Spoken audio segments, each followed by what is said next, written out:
Hello and welcome to Game Soup. I'm Ed. It's Joe. Today we're playing Hyper Light Drifter. I got some footage. We're just going to do some post-commentary here. I took some footage of this game a couple days ago. I spent about maybe 6 hours on it so far. I'm about halfway through.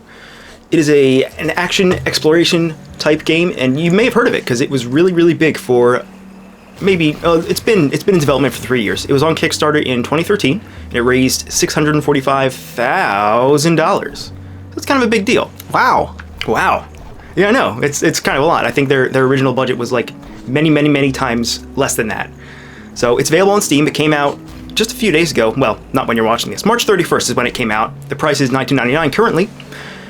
And if you have played A Link to the Past on SNES or, any of those style action games, this might look a little bit familiar to you. It's got a lot of the same mechanics going.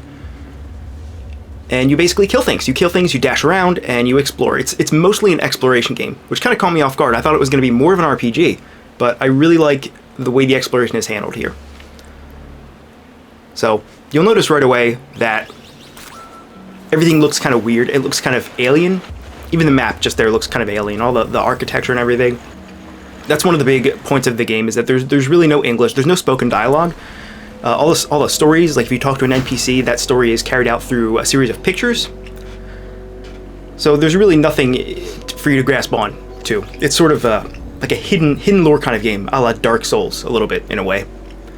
So, like I said, this is footage that I captured. I didn't just want to start at the beginning because there is sort of a, not super long, but, 5 minutes roughly, introductory cutscene, which, by the way, is one of the most beautiful things I've ever seen as far as pixel art goes. So definitely check that out. And also, if you want to see the tutorial of the game, you can check out our recent scripted video. Oh yeah, Hyper Light Drifter's tutorial. Good point. I forgot about that. That should have gone out. That definitely went out by the time you are now watching this.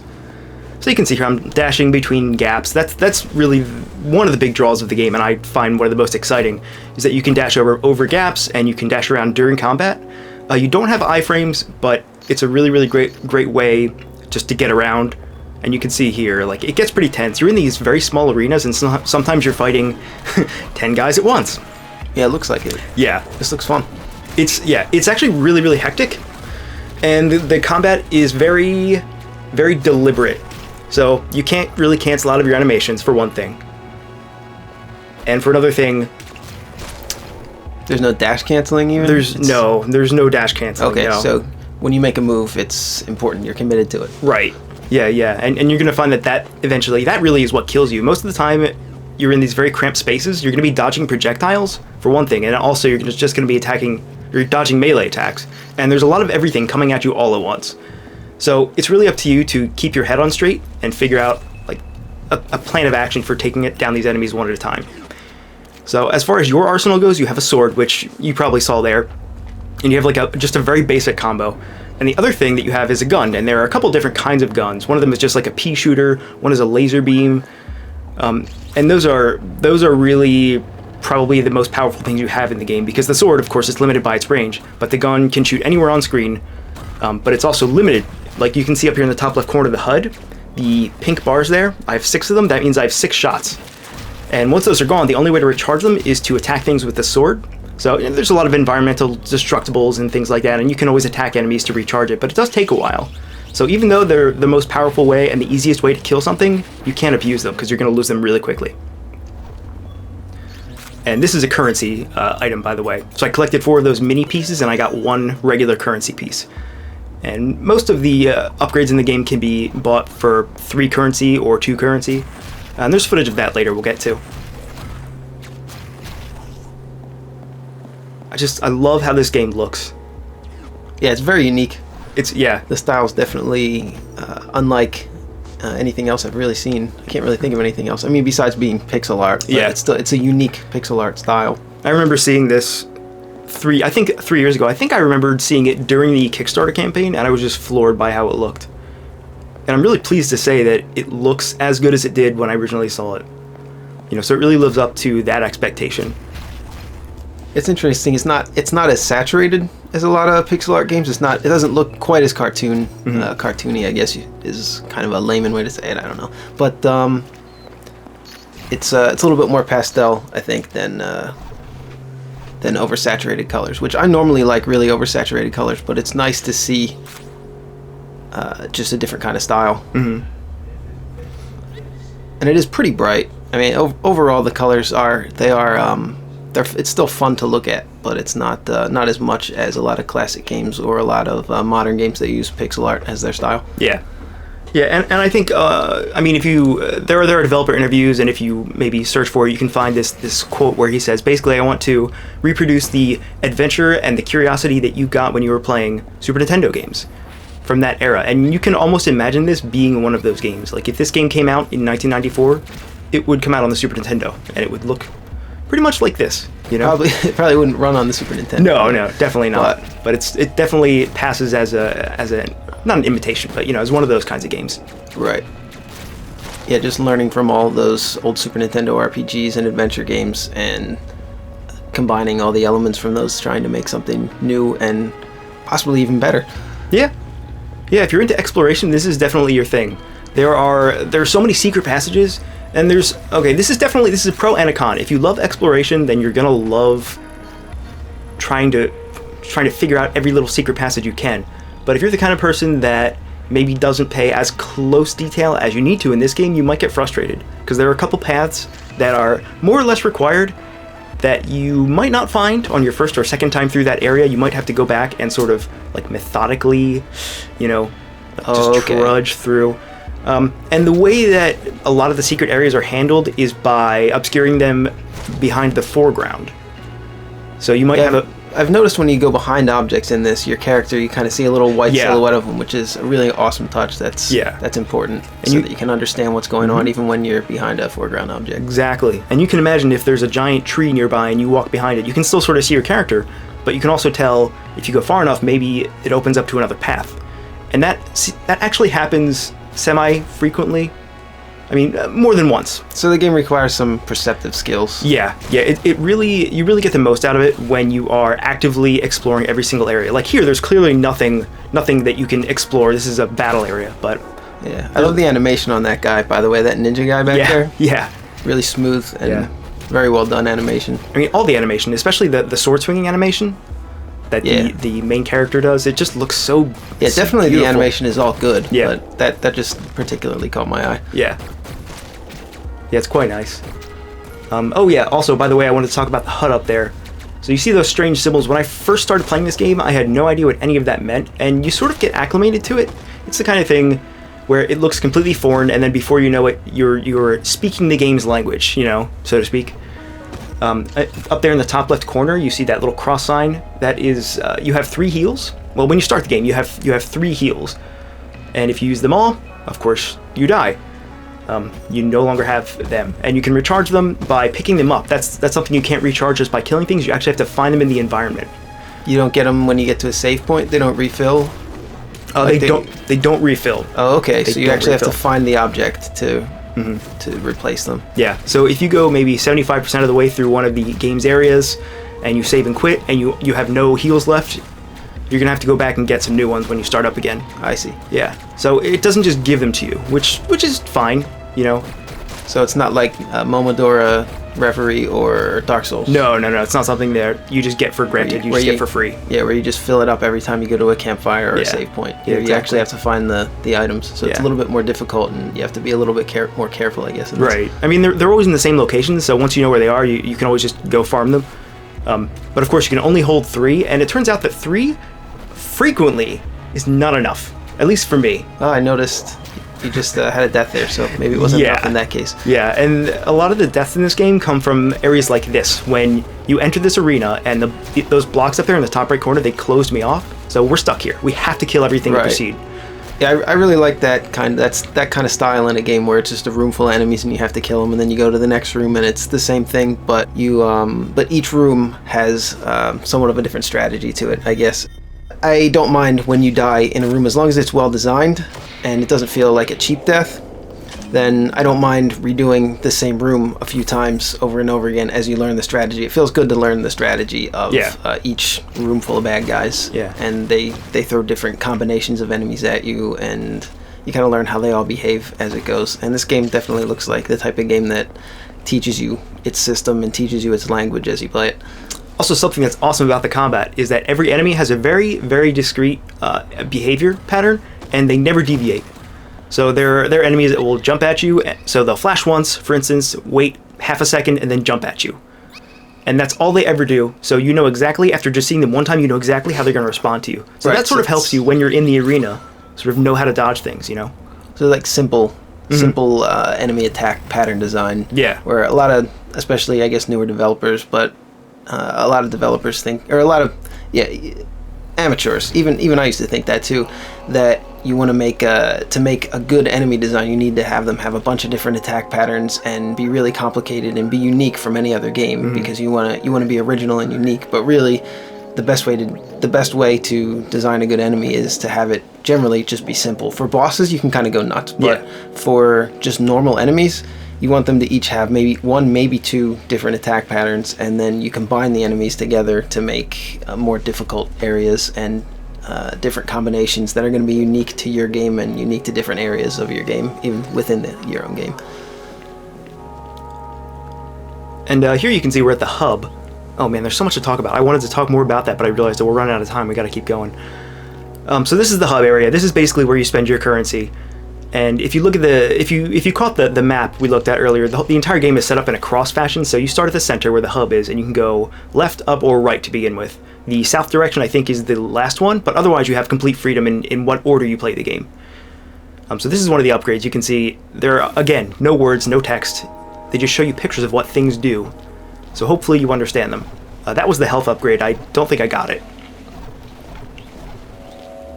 And there's a whole bunch of NPCs. They're really just there for color. They add some backstory to the game, but by and large, it's a pretty lonely, solitary game. I sort of take back my oversaturation comment seeing this town. There's a lot of that magenta there. Yeah, but I like it though. I still think it looks awesome, and it's a different type of area. It's almost like a cyberpunk feel to it with the neon colors. Yeah, and actually, when I think of this game, I guess before it was actually released, my thoughts on it were, oh yeah, it has that neon aesthetic, right? The baby blues and the neon pinks, sort of.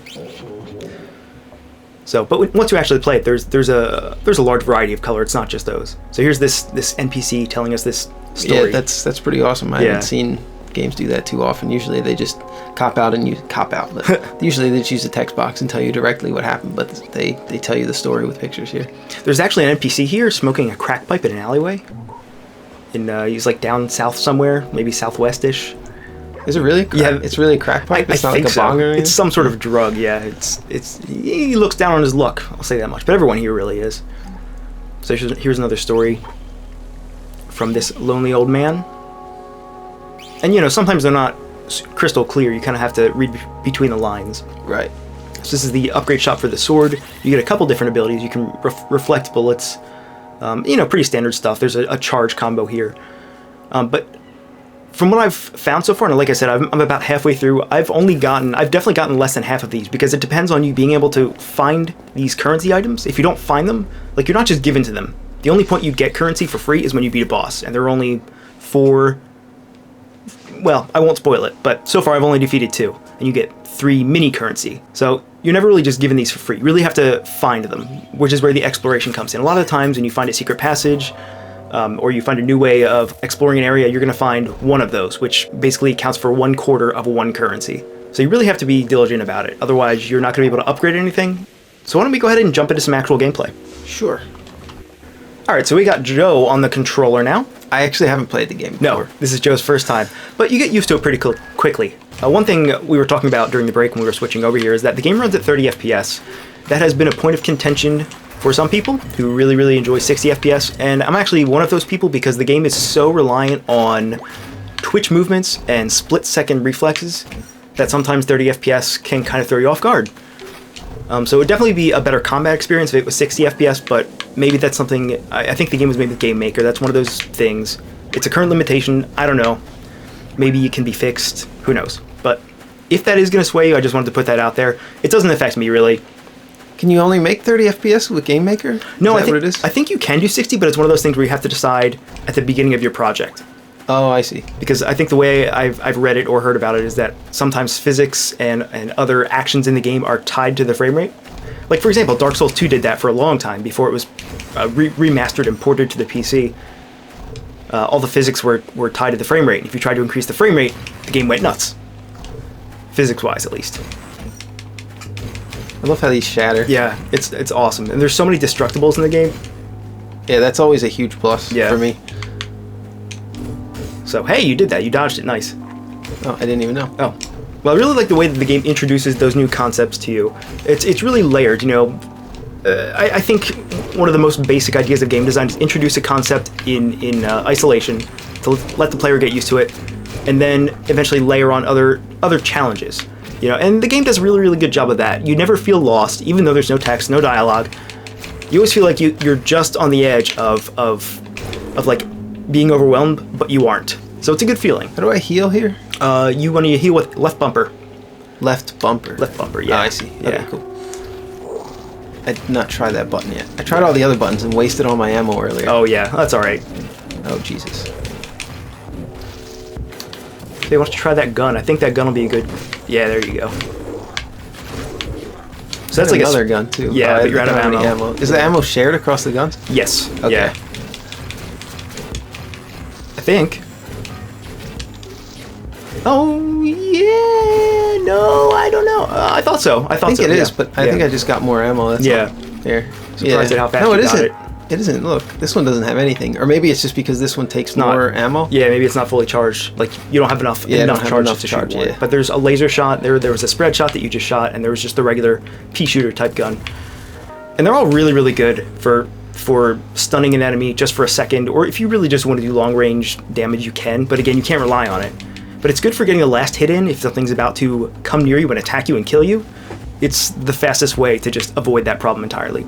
Oh, okay. We can aim with the L. Yeah. L trigger, and then the R trigger is shoot. I was just pressing R trigger to shoot. Yeah, sorry about that. I should have told you. But it's something that you really actually don't use all that often. Mainly because when you're fighting something, you don't have the time to just sit there and aim. Can I interact with this thing? Yeah, if you press Y? the Y button is the Oh, there interact it is. button in the Y. game, which Okay, I is yeah. see. And I Just think that was figured that a health pack. Also, you have a grenade action that you can use with the right bumper. So, That's the only button I haven't pressed yet. oh yeah. Well, next time you get near some enemies, go ahead and light them up. There you go. Is that how you're supposed to get across Yeah. there? You just shoot it? Yeah, or you could probably just dash right next to it. So there's another NPC there, who's probably got a sob story for us. Have you been through this area yet? Yeah, pretty much. I think I've everywhere that I could have gone so far, I've been. I think my next step is to find something that I missed. Well, maybe I'll find it, but probably not. Yeah. And the basic structure of the game is that each cardinal direction, you know, for example, if you go north, there are these little modules. They're triangles, and you have to collect 4 of them in order to fight the boss of that direction. So I had to collect 4 pieces in the north area to fight the north boss. And my next step is to go west and find more modules there. And that's sort of the thing where you feel like you've explored the entire area, but you don't have enough modules. And it can be a little like overwhelming. You're not really sure what to do or where to go. But of course, you can always just look it up if you really want to. But that kind of detracts from the adventure style of the game, the exploration aspect. But that's kind of where I am right now. The combat has stayed fresh this entire time. Like I said, I'm only 6 hours in. I would expect to get another 4 or 5 out of it. Oh, it's that long. It's pretty long, yeah. And not only that, but there are lots of secrets and hidden modules. Like, you only have to collect 16 to defeat the boss in every direction, but there are actually 32 in the game. There are hidden monoliths to interact with, and you get some secret bonuses. You get some, for example, some passive stat upgrades. But those are really, really for the die-hard exploration fans, you know?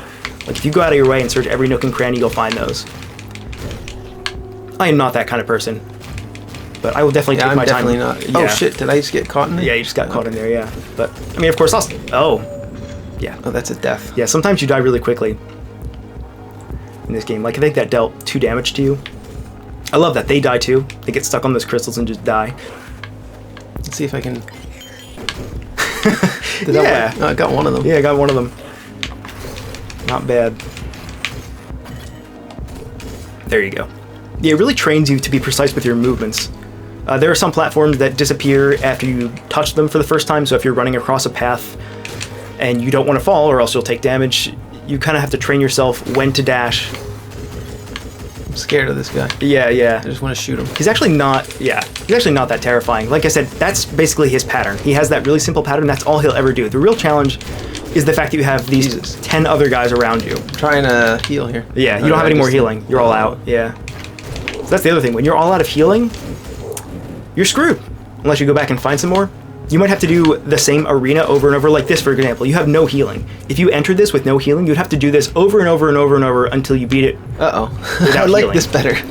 See that thing up there? Yeah. I think I'll make this. Yeah. No. Unless you consciously decide to go back somewhere else, backtrack, and find more healing, that's what you're stuck with.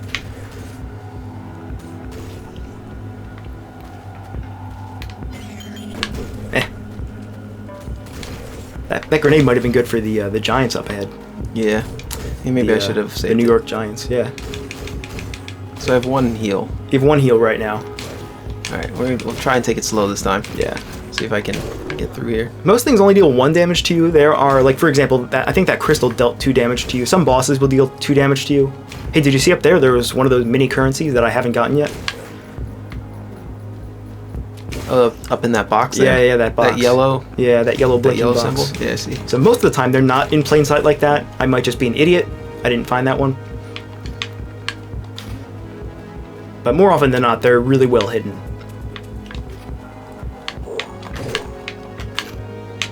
And most of the time, it hasn't been like, oh, like that was hidden so, oh, like you know, point and clicks, how they hide things and it kind of feels cheap the way they do it sometimes.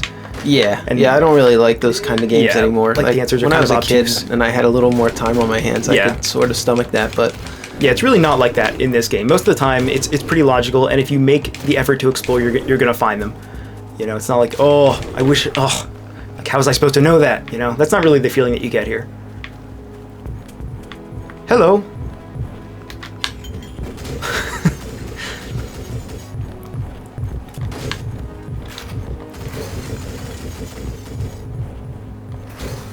Oh, he got stuck in the crystal. Nice. all right, 1 down. Yeah. Was this one stuck there too? He is. Nice. Also, I have an upgrade, which is sort of, it's kind of insane, this upgrade. It allows you to chain your dashes, but the timing is super, super precise. You can't mash it. It has to be, it's not frame perfect, but it almost feels like it is. Am I doing it now? Or is that no? You can do it even faster than that. Like that. You just did 2 in a row. You can do that indefinitely. So you have your stamina bar in the top left corner. Oh, I see. Yeah. And one of the challenges in the game is to do that 100 times in a row without failing. It's sort of like a super jump in Super Mario. RPG. Yeah, exactly. And it's probably just as hard too, because there's also a challenge to do it 800 times without stopping. That sounds like something I would never try to do. Yeah, yeah. It's a little too repetitive for my taste. It is probably the hardest challenge in the game that I know of so far. I'm also a big Brawler fan, so I guess I shouldn't be talking about Repetition. repetition, yeah. That's all right. It's just, I don't know, it's just one of those things in the game. It's a nice little secret. Oh shit, I might be dead here. You, of course, don't have to do it. Uh-oh. Fuck. Yeah, that sucks. You're so close.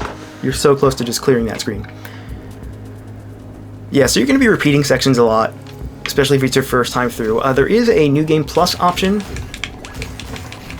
Also, this is my first time playing, and this is a later part of the game, I'm assuming. Yeah. Well, it's actually not that much later in the game because you can... You can kind of go everywhere, right? Yeah. I really like that. This almost feels like a top-down Metroidvania in a way. Yeah. It has that feel to it. And there are a lot of like basement, like ground levels and like here you're on the surface, but there's also a lot of underground areas. So it kind of does have that mazy, like that twisted sort of level design. And of course, the map being so, it feels like it's written in a different language entirely. It's never going to point you exactly where you need to go. So you kind of have to, again, read between the lines. There's a lot of that going on here. You're never just outright told what to do. You kind of have to infer things using the environment, you know. So it's got a lot of that. Especially, I mean, the way Dark Souls did that, I'm really a fan of that. I've always been a fan of, like, just the way that they explain things in that series. You get a lot of the same vibes here. And you can imagine if this was actually on a Super Nintendo, they couldn't fit spoken dialogue on the cartridge, so they might have to rely on some of these techniques that this game has. Oh, this guy's scared of me now. Yeah, the last guy He only always has- runs away. He only has 1 hit point. I love it. Uh-oh. Oh, that might not have been good. That's all right. Yeah, these guys look Oh, menacing. I threw it the wrong way. Oh yeah, that's all right. They're not too tough. I'm scared. You can just run away if you want. Yeah, it's pretty easy to just run in, especially once they do their attack. They have, you know. I like this pierces through them. I can get them both at once. Yeah. All right.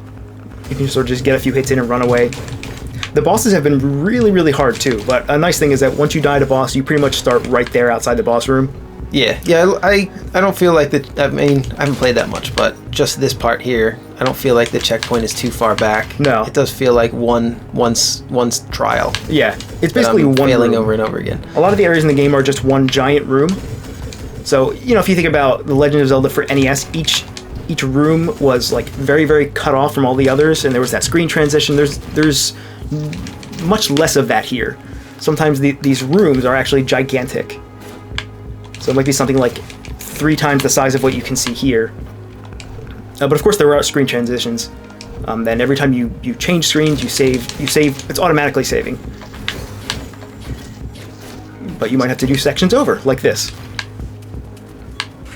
So if you're the kind of person that gets frustrated easily, like me, You'll have to turn the game off. what I do is if I die too many times in a row, I'll just take a break and come back to it. And usually clearing your head is really easy to do in this game, because you know that it's pretty much up to you. Like, the game's not going to adjust to you. The only way to get through is just to persevere.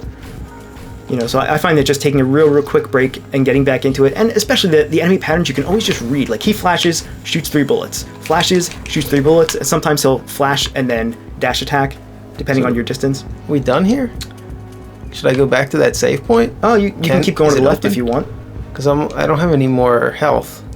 I don't have any more health refills. Why don't you go ahead and warp somewhere else, actually? If you pull up the map, so we don't have to backtrack here. What's that? That is the back button. I assume so. So you see that blue flashing area? That's one of the areas that you can warp to if you just hold down the interact button. Okay. Yeah. So should I go here? You can go anywhere, actually. There are others on the. So this is actually where the boss is. That's harder territory. Okay. I guess we can try go to ahead. see what this is. Yeah. Are we saved now? Oh no, you didn't. Oh yeah, there you go. Yeah, it's auto saving. So pretty much as soon as you appear here in the new area, it'll save. Although, have we been here already? Maybe not. Maybe this is something we didn't cover.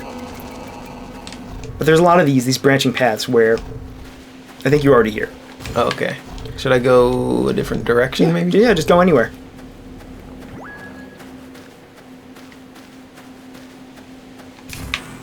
Okay, I might be able to get through here. Yeah, hold down the interact button here. Oh, you can't open it yet. Okay.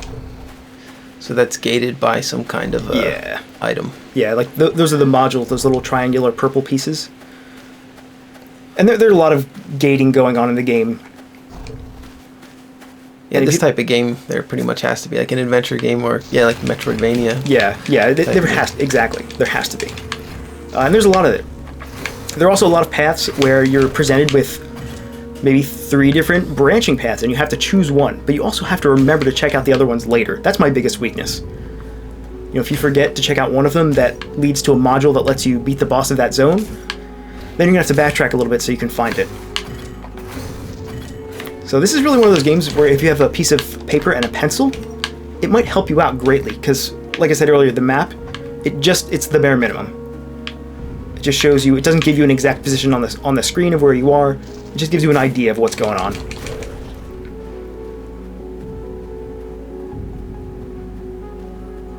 Is this guy telling me to heal my little bot next to me? Yeah, your little bot buddy. Oh my shit. god. I got ambushed there. Yeah, you sure did. I don't think I'm going to pass this. No, maybe not. Maybe not.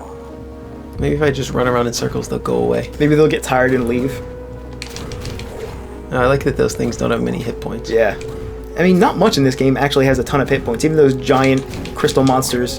Yeah, the difficulty just comes in the numbers, which I Yeah. prefer that, actually. Oh. Playing brawlers and like Dynasty Warrior style games. Right. Where it's not just one enemy that's really difficult. It's just the swarm of weak enemies. Yeah. Yeah, that way you already know all the patterns. Like, you've already seen, by this point in the game, you've seen these enemies so many times that you know exactly what they're going to do. You know exactly what their patterns are. It's really just a matter of perfecting your combat strategy. And the shotgun seems good against these guys. Yeah. just to keep him away from you. And again, there's no real penalty for dying other than just having to do a section over, which in a game like this is great. Oh, there's something down there. To the left of the door, you see that? Oh, that was pretty well hidden. I almost didn't see that. So see if you can go in here now. You might have just unlocked this area. I don't even know if I've been here. Uh-oh. Uh-oh. Should we look around then? Yeah, sure. There are also some invisible platforms that lead to secrets, which I don't love. But from what I've seen, they sometimes they give you hints that they exist. But again, it's one of those things you really, really have to dig deep into exploration to find. And sometimes things will be hidden underneath these breakable objects, like these crystals. Sometimes there will be a switch or a currency or a healing. Well, they're fun to break anyway. Yeah, they're really fun to break. There's a ton of stuff to explode in this game. To just break. That's always been fun though. Back from Link to the Past, just throwing those pots around and breaking the bushes or cutting the bushes. I feel like that's part of what this game is capturing. The essence of slashing plants. Definitely inspired by Link to the Past. I've played a lot of Link to the Past, and yeah, this reminds me somewhat of that. Not somewhat, a lot of that. Yeah. I should heal. Yeah, I should. There you go. I'm gonna get that guy before he can get me. Yeah, they seem to come in swarms a lot. Yeah, I don't think I've been here. I definitely have not been here. I was a little bit worried that I wasn't going to like the combat when you said that you can't cancel out of anything, because that's one of the things I really like in a game is if you can dash cancel or some kind of cancel out of your attacks, so that every time you feel like you're in danger you can escape it. But this is a little bit more calculated. Yeah. But I still really like it. I actually like it more than I thought I was going to. Is cool. This an enemy or is this can I kill it? I don't think so. Oh, darn. And the cooldowns aren't excessively long either. Like if you commit to an attack, you're not going to be stuck there for 2 seconds. It's pretty snappy. Yeah, I was just testing it out there. Yeah. Yeah, so you already got the hang of that chain dashing. So it's definitely a game that rewards a lot of patient practice in all your movesets. Like doing chain dashes 100 times is something that you might be able to do really easily by the end of the game, but it's going to take a while. There's not really much of a level up system, I guess. No, other than the game besides just getting items. Mm-hmm. Other than those upgrades that you get at the hub, like you can get, I think, 2 extra health spots for health capacity. You can get that's a really good design choice. Yeah, considering that almost the entire game appears to be explorable from the beginning. Yeah. So you don't want the player to wander off into a place where there's too many difficult monsters. Exactly. Yeah, and there's no numbers in the game where like, oh, you gained a level, you gained 3 attack, 3 defense. Yeah, where like every 10 levels your character doubles in strength. Yeah. So the game, when you design a game like that, there's nothing wrong with it, but you have to make it a little bit more linear. Yeah. So like this and Momodora Reverie, which we recently did an LP of. It reminds me a little bit of that, just in the progression system. Yeah. Just because this is just items are the progression, and there's no distinct level up and stats to upgrade. Yeah. Yeah, that frequently is more of the player progressing. Like those are tools given to help the player progress instead of just watching numbers tick up. Right. Yeah, that's we've talked about that before, but that's definitely my preferred a method of progression is to help the player become more skilled at the mechanics of the game rather than to just make their character more powerful, so that all they have to do is play the game for a very long time, even if they never get good at it. Oh, is that a death? No, but you do lose we just one. Lose one. Yeah. Oh, okay. You can probably get up around there somehow by walking through these trees or something like that. I don't know. I found a bunch of secrets that way. So long, skeleton. But yeah, like I was saying, I would prefer the just to help the player to level up rather than the actual character. Than the character to level up and make a player who never bothers to learn the mechanics of the game or who just flat out stinks at the game able to progress, which makes the game more accessible, I suppose, for a perseverant player that's weaker than another. But this game definitely seems to be made for a little bit more of a hardcore crowd, I think. Maybe not. It doesn't seem quite as difficult as the most hardcore games, but it's I don't think it's appealing to casuals quite as much as some other games. So Don't forget, hit the interact button, I think. Oh, he only has that one thing to say, huh? Yeah, looks like it. Neil. He's saying Neil. All right. His name is Neil. Pretty awesome artwork. Yeah. Yeah, all the artwork is awesome here. Yeah, like there, you just walk behind those trees. So you gotta make sure we do this right so I don't fall. Ah. So we're discovering some secrets here. And sometimes these things that look like they have a purpose actually don't. Like that strange bear-looking thing that's... Yeah, I don't know what that is. I guess it's just nothing. It's hard to tell. See if you can dash off to the right here. Okay. No, you can't. Okay, I thought there might be an invisible platform or something. Okay, I can't do that again. Oh, you can. You can also heal. Do I have one? Yeah, you have, I think, 2. If you hit Y, the interact button, you can just... It's called, Oh, it just pulls up the HUD? Yeah, Oh, that's yeah. pretty awesome. So it hides the HUD, and then when you get into combat, I guess it shows the HUD, right? Yeah, And then yeah. if you need the HUD, you can just press Y. Really, really emphasizes that feeling of, oh my god, I'm alone. Like, I don't even have a HUD. I'm just this lonely Yeah, guy. it's very intuitive. There's no HUD right now. Yeah. I like whenever a game can minimize the amount of HUD or even eliminate it, and this does that. So it's a little bit more immersive that way, I think. I think aesthetically, it's got a lot of great things going for it. A lot of really, really smart design choices. Hey, there you go. Wow, Joe, you're better at this than me. Thanks. I agree. Also, sometimes there are secrets within secrets. So, for example, if you were just down there, you might have found another hidden path to something else. Just to emphasize the oh my god, I need to explore and search every single area.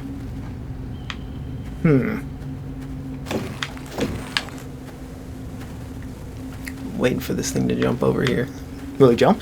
Did he jump before? I don't know if they can jump. Aha! Awesome. Now, I don't know. Can we get on these purple platforms? They don't look like we can get on them. The way that they're colored does not yeah. look like we can. Try it. I don't Give know. it a Probably shot. not. Let's see if we can go a different way. Yes. I Yes, think you that's, can. I think that's correct, because that would be pretty crappy if you could get on these purple these Yeah. purple blocks here, because everything that you can interact with, or every ground that you can interact with, at least in this area, is this green color. Go back there. Your little bot just said something. Yeah. Oh, there's a secret. Those are the hidden platforms. There you go. Okay. Yeah, if I had any real... I mean, even now, it's just a minor I criticism. got 4. Hey, there you go. So I have a piece of currency now Yeah, so if to you- upgrade. Yeah. Right. So if we go back to the hub, we can upgrade our sword or our gun or something, right? Yeah, anything Okay. that costs 2. Some things cost 3. Oh shoot. But sometimes the world is so detailed that it's actually a little bit hard to make out what's interactable and what's just background. Like you said, with these purple columns here, at first glance, you might not be apparent that those are just for show, just in the background. You might be confused. Maybe you can actually use them. You know, so sometimes that happens. It's a really rare occurrence. But I would much rather have it this way, just such a beautiful looking game, and have that from time to time, than have it be any less detailed than it is. It looks so awesome. All right.